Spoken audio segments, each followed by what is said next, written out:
பாஷாஸ் கிச்சனில் இன்றைக்கி நம்ம பார்க்க போகிறது மண்டே லன்ச் ரொட்டீன். முருங்கைக்கீரை ரசம், காலிஃப்ளவர் பொரியல், தோரம் பருப்பு தாளிச்சது, ஒயிட் ரைஸ், அப்புறம் தயிர்.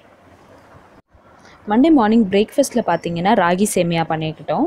ராகி சேமியா வந்து நம்ம இப்போ ரவை உப்புமா தாளிக்கிறோம் இல்லையா, அதே மாதிரி தாளிக்கணும். ஆனால் வந்து இறக்கிறதுக்கு முன்னாடி கொஞ்சமாக தேங்காய் வந்து துருவி போட்டுட்டு அதுக்கப்புறமா இறக்கிக்கோங்க. இதுதான் வந்து அன்றைக்கி மண்டே மார்னிங் பிரேக்ஃபாஸ்ட்டுக்கு நாங்கள் செஞ்சோம். ராகி சேமியா செய்யும்போது நல்லெண்ணெய் ஊற்றி ப்ரிப்பேர் பண்ணுங்கள், அப்போ தான் நல்லா பொழுன்னு வரும்.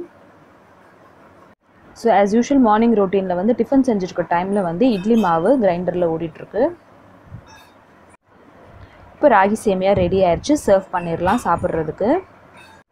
ராகி சேமியாவுக்கு சைட் டிஷ்க்கு நீங்கள் வந்து தேங்காய் சட்னி அரைச்சிக்கலாம், இல்லாட்டினா சக்கரை வச்சு கூட சாப்பிட்லாம். ஆனால் நாங்கள் வந்து நாட்டு சக்கரை வச்சு சாப்பிட்டோம். ஸோ ஏற்கனவே தேங்காய் வந்து இதில் துருவி இருக்குது அப்படின்றதுனால நாட்டு சக்கரை மேலே வந்து நல்லா தூவிட்டு அந்த மாதிரி சாப்பிட்டுக்கலாம். நாட்டு சக்கரை பிடிக்கல அப்படின்னு நினச்சிங்கன்னா கொஞ்சமாக வெல்லம் கூட பவுடர் மாதிரி பண்ணிவிட்டு அந்த வெல்லம் கூட நீங்கள் அதில் தூவிட்டு சாப்பிட்டு பாருங்கள், ரொம்ப நல்லாயிருக்கும்.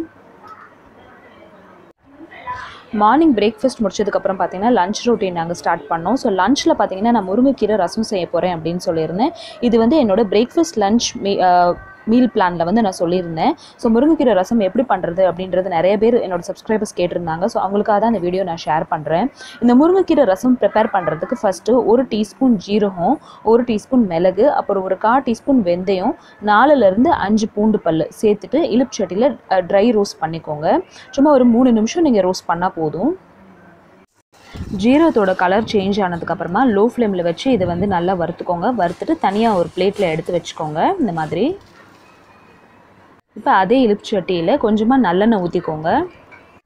எண்ணெய் சூடானதுக்கப்புறமா இப்போ இந்த முருங்கைக்கீரை ரசம்க்கு தேவையானதை நம்ம தாளிக்க போகிறோம். ஒரு 5லேருந்து 6 சின்ன வெங்காயம் கட் பண்ணி எடுத்து வச்சுருக்கேன். ஒரு பாதி பச்சை மிளகாய் இந்த மாதிரி பொடியாக நறுக்கிக்கோங்க. அதே மாதிரி ஒரு பாதி தக்காளி, பெரிய தக்காளி அப்படின்றதுனால நான் பாதி தக்காளி போட்டிருக்கேன். சின்ன தக்காளியாக இருந்துச்சுன்னா நீங்கள் ஃபுல் தக்காளி கூட போட்டுக்கலாம்.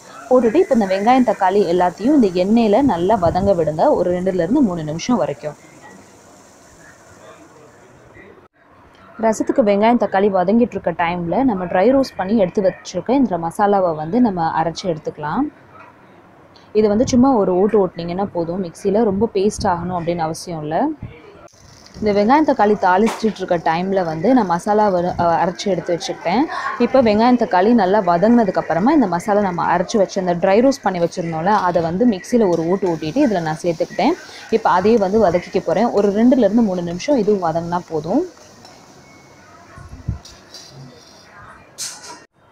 வெங்காயம் தக்காளி தாளிக்கிறதுக்கு முன்னாடி நான் வந்து ப்ரெஷர் குக்கரில் அரிசியை வந்து ஊற வச்சுருக்கேன். ஸோ லஞ்ச் ப்ரிப்பேர் பண்ண போகிறோம் அப்படின்றதுனால ஃபஸ்ட்டு ரசம் ப்ரிப்பேர் பண்ணிவிட்டு அப்போ வரைக்கும் வந்து சாப்பாடு ஊறட்டும் அப்படின்னு சொல்லிட்டு ப்ரெஷர் குக்கரில் சாப்பாடை ஊற வச்சுருக்கேன். இப்போ இதில் கொஞ்சமாக தண்ணி ஊற்றிக்கலாம். தண்ணி ஊற்றிட்டு இதை நல்லா கொஞ்சம் கொதிக்க விடலாம். இது கொதிச்சதுக்கப்புறமா இதில் நம்ம கீரை எடுத்து போட போகிறோம். ஸோ கீரை பார்த்திங்கன்னா உங்ககிட்ட முருங்கைக்கீரை இருந்துச்சு அப்படின்னா அது நல்லா இந்த மாதிரி இலையாக தனியாக எடுத்துக்கோங்க. என்கிட்ட பூவும் இருக்குது அப்படின்றதுனால நான் 2 சேர்த்து போடுறேன். இப்போ இந்த மசாலா தண்ணி கொதிச்சிருச்சு.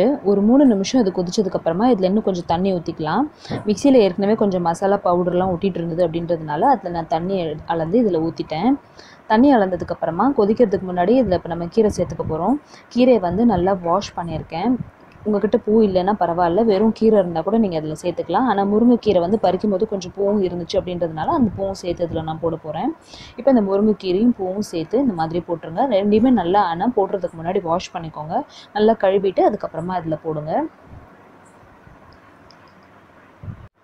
முருங்கைக்கீரையில் நிறைய ரெசிபி செய்யலாம். முருங்கைக்கீரை பொரியல், அப்புறம் முருங்கைக்கீரை சாம்பார், இது எல்லாமே என்னோடய வீடியோஸில் நான் போட்டிருக்கேன், என்னோடய சேனலில் இருக்குது.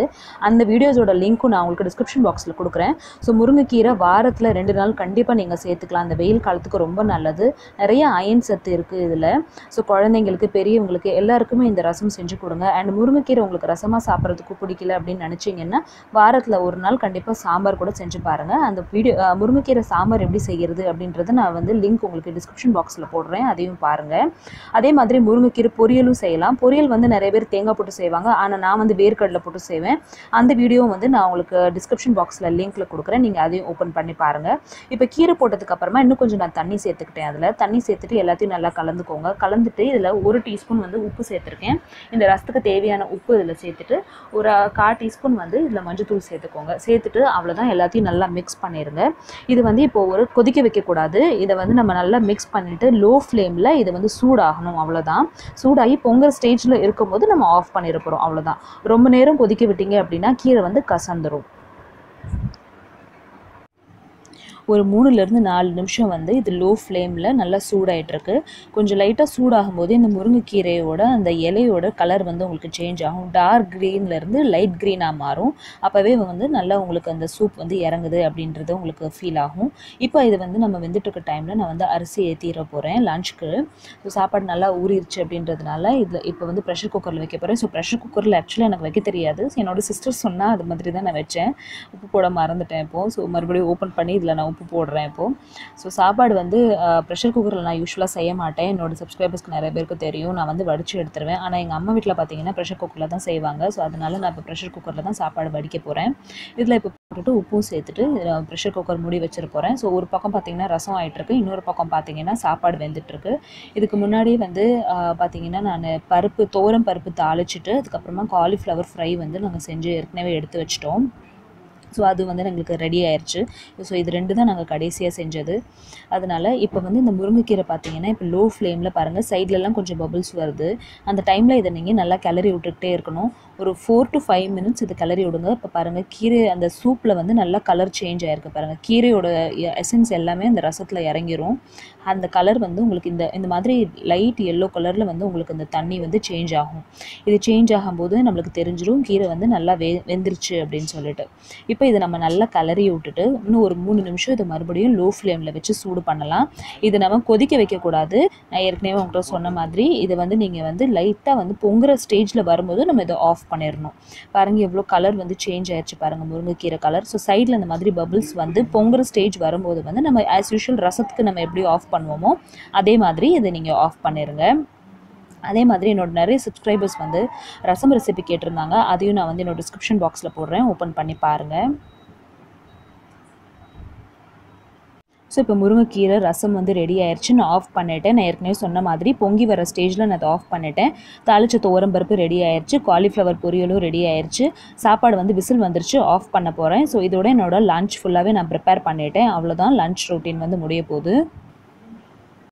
இதே மாதிரி முருங்கைக்கீரை ரசம் அப்புறம் துவரம் பருப்பு தாளிச்சது கண்டிப்பாக வீட்டில் இருக்கிற எல்லாருக்கும் செஞ்சு கொடுங்க. அண்ட் உங்களுக்கு இந்த ரெசிபி எப்படி வந்துச்சு அப்படின்றது என்கிட்ட சொல்லுங்கள். இந்த லஞ்ச் ரொட்டீன் உங்களுக்கு பிடிச்சிருந்துச்சு அப்படின்னா என்னோட சேனலில் கண்டிப்பாக லைக் பண்ணுங்கள், ஷேர் பண்ணுங்கள் அண்ட் சப்ஸ்கிரைப் பண்ணுங்கள். தேங்க்யூ ஸோ மச் ஃபார் வாட்சிங். பாய்.